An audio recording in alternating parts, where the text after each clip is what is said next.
अस्सलाम वालेकुम। इस वीडियो में बात करेंगे सेंट्रल सिरस कोरियो रेटिनोपैथी की। इसमें बेसिकली होता क्या है कि there is localised serous detachment of the neurosensory retina in the macular region. Macular region में क्यों हो रही है? क्योंकि ये जो रेटिनल डिटैचमेंट हमको मिल रही है that is present at the central region. Central और at the central of retina हमें पता है कि वहाँ पे मैकुला ही प्रेजेंट होता है। तो लोकलाइज्ड सिरस डिटैचमेंट हो रही है न्यूरोसेंसरी रेटिना की, which might be present with और without the detachment of retinal pigment epithelium layer. जो उसकी पूरी एटियोलॉजी बताई हुई है पैथोजेनेसिस में बेसिकली बताई हुई, वो याद करने की ज़रूरत नहीं है।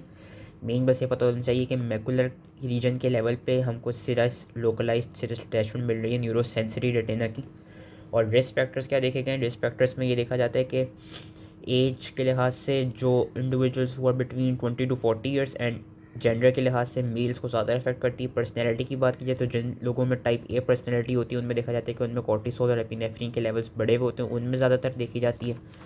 जो लोग स्ट्रेस ज़्यादा लेते हैं उनमें ज़्यादा देखी जाती है। जिनको सिस्टेमिक हाइपरटेंशन हो उनमें ज़्यादा देखी जाती है। जो कि अल्कोहल का यूज़ करते हो या सिस्टेमिक यूज़ कर रहे हो स्टेरॉइड्स का, तो उन इंडिविजुअल्स में ज़्यादातर देखी जाती है कि basically it is link to higher levels of blood pressure या हायर इमोशनल स्ट्रेसेस।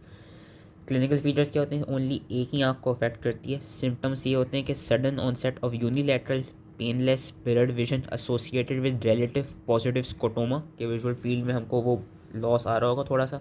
मेटामॉर्फोप्सी मिल रहा होगा। मेटामॉर्फोप्सी की मैंने शायद डेफिनेशन गलत बता दी थी। मेटामॉर्फोप्सी बेसिकली ये होता है कि जो इमेजेस होती हैं वो हमको डिस्टॉर्टेड सी नज़र आती हैं। जो भी इमेजेस होंगी उनको बिल्कुल वेवी वेवी सी नज़र आ रही होंगी, तो वो एम्सलर ग्रिड के थ्रू डिटेक्ट कर लिया जाता है मेटामॉर्फोप्सी। क्योंकि एम्सलर ग्रिड में भी जो स्क्वेयर्स होते हैं छोटे छोटे वो वेवी वेवी से और इस तरह से उल्टे सीधे से नज़र आ रहे होते हैं। तो मेटामॉर्फोप्सिया बेसिकली यही होता है कि डिस्टॉर्शन ऑफ इमेजेस, जिसको हम डिटेक्ट किस तरह करते हैं? एम्सलर ग्रिड के थ्रू हम उसको डिटेक्ट करते हैं। माइक्रोप्सी होता है। माइक्रोप्सी क्या है कि जो ऑब्जेक्ट्स होते हैं दे appear smaller than usual. Science क्या होते हैं? यूजुअली ये देखा गया कि जो इंडिविजुअल्स होते हैं दे आर हाइपरमेट्रोपिक एंड उनमें जो विजुअल एक्विटी होती है वो यूजुअली 6/9 या 6/18 की होती है, तो उनको हम वीक कॉन्वेक्स लेंसेज देते हैं। एंड ये देखा जाता है कि इस तरह की हमको फंडोस्कोपी में वो अपीयरेंस मिलती है कि राउंड और oval elevation of the sensory retina of the macular area, क्योंकि सेंट्रली हो रही है chorioretinopathy which is demarcated by circular ring reflex कि this is oval shaped elevation of the sensory retina and it is marked by circular ring reflex. इस circle ring जो है उसको surround कर रही होती है। फोवियर रिफ्लेक्स इज एब्सेंट और डिस्टॉर्टेड। क्लिनिकल कोर्स और इसकी टाइप्स क्या देखी गई हैं कि यूजली ये सेल्फ लिमिटिंग है, खुद ब खुद ये ठीक हो जाती है। जो एक्यूट क्लासिक CSCR होते हैं उसमें बेसिकली ये देखा जाता है कि इसका 80% of the time spontaneously resolution हो जाता है and with in 3 to 6 months जो विजन है वो वापस नॉर्मल हो जाता है। नॉर्मल या नियर नॉर्मल हो जाते हैं कि विजन की रिकवरी हो जाती है। जो क्रॉनिक CSCR के केस होते हैं, क्रॉनिक में ये देखा जाता है कि जो क्रॉनिक होते हैं if the central serous chorioretinopathy is being क्या कहते हैं अगर, तो वो if it is lasting for more than 12 months then it is known as chronic, और उसमें हमारे पास सिग्निफिकेंट विजुअल लॉस मिलता है और यूजली ओल्डर एडल्ट्स को अफेक्ट करती है। और एक बुल्लस टाइप होती है। Bullous type is characterise by larger and numerous areas of serous retinal and retinal pigment epithelium detachment. अब इन्वेस्टिगेशंस क्या होती हैं? इन्वेस्टिगेशंस के एक तो हमने नाम याद रखने होंगे। 4 तरह की इन्वेस्टिगेशंस कराते हैं।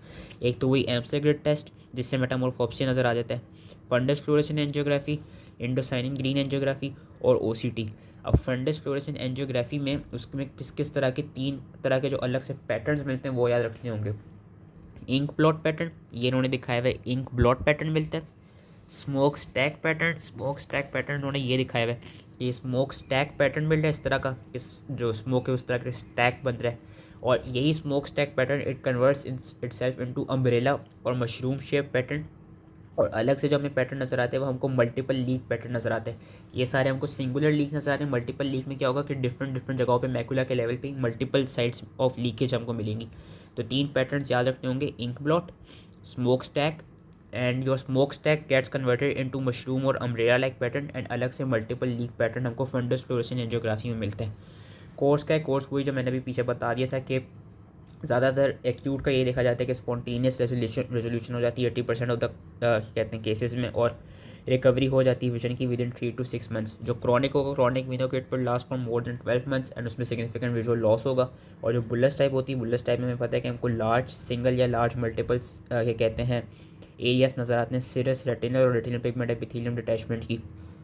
ट्रीटमेंट किस तरह करते हैं? ट्रीटमेंट में ये कि एक तो जो पेशेंट है, क्योंकि again as a stated before spontaneously इसमें रेजोल्यूशन हो जाते हैं, तो उस पेशेंट को रीअश्योर कराना होता है और उसको ऑब्जर्वेशन पे रखना होता है फॉर 3 to 6 months, क्योंकि 3 to 6 months with in 3 to 6 months वो खुद ब खुद ही ट्रीट हो जाता है। पेशेंट को लाइफस्टाइल चेंजेस का कहना होता है, क्योंकि हमने यही देखा कि ज़्यादातर जो इंडिविजुअल्स जिनमें स्ट्रेस ज़्यादा है, जिनमें टाइप ए पर्सनैलिटी है, जिनमें हाई ब्लड प्रेशर है, उनमें ये वाली क्या कहते हैं कंडीशन अराइज कर रही होती है। हमने रिस्क फैक्टर रिकॉर्ड पढ़ा था सिस्टेमिक स्टेरॉइड का यूसेज, तो जो steroid treatment it should be discontinued. Oral medication में हम स्पाइरोनोलैक्टोन स्पाइरोनोलोन देते हैं which is your diuretic, and हम आइबुप्रोफेन देते हैं। अगर तो कोई लॉन्ग स्टैंडिंग सा केस है जो कि रिकरेंट केस है, उस केस में हम क्या कराते हैं, हम लेज़र थेरेपी कराते हैं। लेज़र में हम कौन सी थेरेपी कराते हैं, micro pulse diode laser therapy and argon laser photocoagulation therapy, बस नाम याद रखना होगा। और अलग से हम इसमें भी फोटोडायनेमिक थेरेपी कराते हैं। इंट्राविट्रल एंटी ईजीएफ इनको हम प्रिस्क्राइब कर सकते हैं। और टॉपिकल ट्रीटमेंट में हम topical non steroidal drugs they सकते हैं लाइक योर कीटोरोलैक, डिक्लोफिनेक और ब्रोमफिनेक।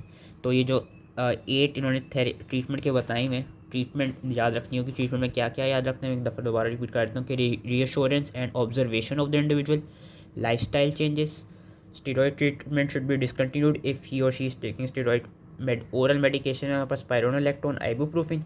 लेज़र थेरेपी में हमारे पास माइक्रोपल्स डायोड लेज़र और argon laser photocoagulation. Photodynamic therapy, intravitreal anti EGF और टॉपिकल नॉन स्टेरॉयडल या टॉपिकल एनसेट्स की treatment. So that was all related to central serous chorioretinopathy. I hope easily समझ में आ गया हो, एंड थैंक यू।